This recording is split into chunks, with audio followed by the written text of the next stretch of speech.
देश भर में चीनी के दाम इस समय रिकॉर्ड स्तर पर पहुंच गए हैं और बढ़ती कीमतों ने सरकार की चिंता बढ़ा दी है। थोक बाजार में अगस्त के दौरान चीनी की कीमतों में करीब 20% तक बढ़ोतरी की बात सामने आई है। ऐसे में अब सवाल उठ रहा है कि क्या चीनी की महंगाई सरकार के लिए राजनीतिक चुनौती बन सकती है। भारत के राजनीतिक इतिहास में प्याज की कीमतें कई बार सत्ता के लिए बड़ा मुद्दा बनी है। 1980 और 1998 के चुनाव में महंगे प्याज का असर देखने को मिला था।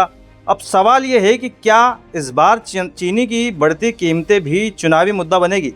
वर्तमान में चीनी की बढ़ती कीमतों ने देश भर में एक बार फिर महंगाई और राजनीति के रिश्ते पर बहस छेड़ दी है। इस समय चीनी के दाम रिकॉर्ड स्तर पर पहुंचने की बात कही जा रही है। थोक कीमतों में अगस्त के दौरान करीब 20% तक बढ़ोतरी का दावा किया गया है। कीमतों पर नियंत्रण के लिए सरकार आयात जैसे विकल्पों पर भी विचार कर सकती है। भारत में खाने पीने की चीज़ों की कीमतों का असर सिर्फ रसोई तक सीमित नहीं रहा है, इसलिए इतिहास में प्याज की महंगाई कई बार राजनीतिक रूप से बड़ा मुद्दा बनी। 1980 में प्याज की बढ़ती कीमतों ने तत्कालीन केंद्र सरकार के खिलाफ माहौल बनाने में भूमिका निभाई और कांग्रेस की वापसी में इसे एक अहम मुद्दों में गिना गया।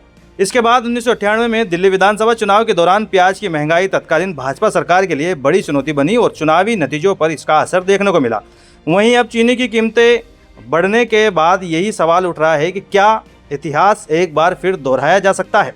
राजनीतिक जानकारों के मुताबिक अगर महंगाई का असर आम लोगों की जेब और घरेलू बजट पर लगातार बढ़ता है तो आगामी चुनाव में ये सरकार के लिए चिंता का विषय है। इसी तरह की और अपडेट्स के लिए सब्सक्राइब करें हमारा चैनल रॉयल पत्रिका। जय हिंद।